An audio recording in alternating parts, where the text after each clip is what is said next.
Unang araw pala ng pagbukas ng com shop ngayon. At buong araw din puno dito sa loob. At dahil bagong bukas tayo ngayon mga guys, pinaglutuan ko sila ng masarap na sopas. Ay, champurado pala. Eto kasi nire-request nila kasi trending daw yung champurado na may gatas at saka tsokolate. Sobrang aga ko pala nagising ngayon kasi dating nagsara yung com shop. Alas 10 na talaga ako nagigising. At ngayon nagbukas na ulit. Balik na tayo sa maaga ako nagising ngayon. Chot! Excited na nga sila makalaro sa mga bagong computers. Kasi kagabi di sila nakapaglaro. At sa sobrang aga nga nila mga guys, di na ako nakapaghanda ng opening. Yung bang may pakating ribbon sana at saka mga lobo. Kaso naalala ko wala na pala akong pambili ng ganun. Naubos na sa pambili ng mga computer.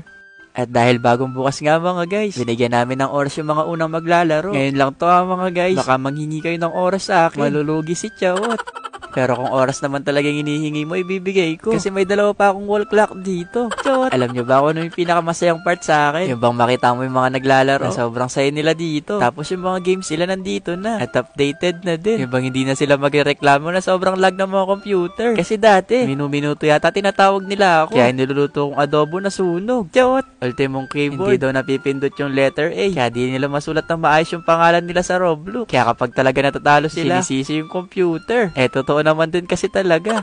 Pero kapag natalo pa sila ngayon mga guys, yung mga upuan na siguro yung may problema nun. Chot! Pero di naman halos gamers yung mga naglalaro. Meron pa din naman mga nagre-research. Kaso nga lang yung sinesearch nila paano daw gumaling sa Roblox. Chot! At dahil sobrang aga pa nga nito mga guys, nagpabili ako ng mga sangkap para makapagluto ng almusal. At sa mga makakahula dyan na lulutuin ko ngayon mga guys, papadalhan ko na lang kayo dyan ng champurado. Chot! Ang tagal ko na hindi nakakatikim ng champurado mga guys. Kaya para maiba naman, yung natirang grout na ginamit ko sa tiles ng isang araw, eto na lang yung gagamitin ko sa champurado. Chot! Binilang ko na nga muna pala yung mga lalagyan para malaman kung kakasya ba to. At saka kailangan talaga tong magkasya mga guys. Kasi natodo na lahat ng pera ko dun sa computers. Chot! Susubukan na din pala natin tong may gatas. Kasabay nga ng tsokolate. Kaya hinugasan ko na din tong kaldero para makapag-umpisa na din makapagluto. Hinugasan ko na dyan mga guys. Baka kasi kapag niluto ko na siya, may kasamang freebies yung champurado. Chot! Mabilis lang din naman tulutuin mga guys. Para ka lang din talaga nagsasaing. Na parang bibigyan mo lang din ng flavor. Na dating bata ako, paborito ko rin talaga tong champurado. Kaya habang hinihintay ko nga maluto yung kanin malagkit, pinuntahan ko na din yung mga naglalaro. Dumami na nga sila dito sa loob. Kaya medyo umingay na din. At yung sinasabi nyong bawal muna yung tambay, parang hindi yata kaya dito sa loob mga guys. Pero bumalik na din ako sa loob. Kasi naamoy ko na tong kanin. Kailangan din kasi mamekos-mekos to. Para hindi ba magkadikit-dikit yung kanin. At kapag nagluluto pala ako ng champuado, mga guys, ganito din yung ginagawa ko. Minimekos-mekos ko na nga muna tong pang grout dito sa mainit na tubig. Ay, kokwa pala to. Kokwa yan ang mga guys. Baka kung yung natirang grout yung ginamit ko dito, baka pag kinain namin to, maging tiles na din kami. Chot! Sobrang bango nga ng kokwa mga guys. Pero nagdagdag pa din ako para ba mas gumanda yung kulay. Ilagyan ko na rin ng asukal para magkaroon siya ng konting tamis.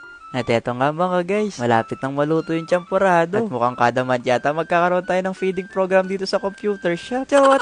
At dahil ako ngayon nagluto, kailangan muna natin alamin kung masarap ba yung niluto natin. At syempre ako muna magta-taste test mga guys. At saka ang tagal ko na din talaga nagkikrave ng champurado. Ng maraming gatas at nga. Gusto ko din sana yung parang may bilog na tsokolate. Yung bang matutunaw siya dito sa mainit na gatas. Kaso nga lang parang di ko kayang gumawang ganun. Kaya nilagyan ko na lang din ng tsokolate mga guys. Mukhang pareho lang din naman yung lasa. Yung pinagkaibahan nga lang nun, mas maganda yung plating. Chot! Totoo pala talaga yung balita mga guys. Mas masarap pala talaga yung champurado kapag ganun yung ginawa mo. Pero mamaya ako nakakainin nyo sa akin. Kasi baka lumamig na tong champurado nila. Okay na sigurong lumamig yung sa akin. Basta mainit lang yung kakainin nila.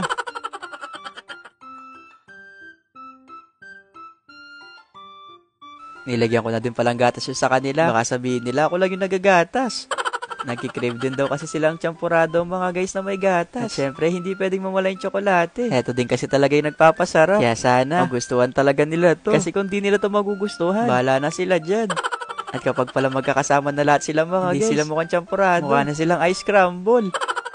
Medyo mainit-init pa nga to mga guys. Kaya kinuha ko na din sila para makapag-almusal na din sila sa loob. Namiss ko nga yung ganito mga guys. Kasi ilang buwan din yata kami nagsara nun. At ngayon nga, bumalik na ulit yung computer shop. Kaya sabi ko sa kanila, dahan-dahan lang sa pagkain. Kasi baka matapon yung champurado sa keyboard. At kulay white pa naman yung lamesa mga guys. Pero nagustuhan naman nila yung niluto kong champurado. Kasi naubos. Kaya welcome back ulit computer shop.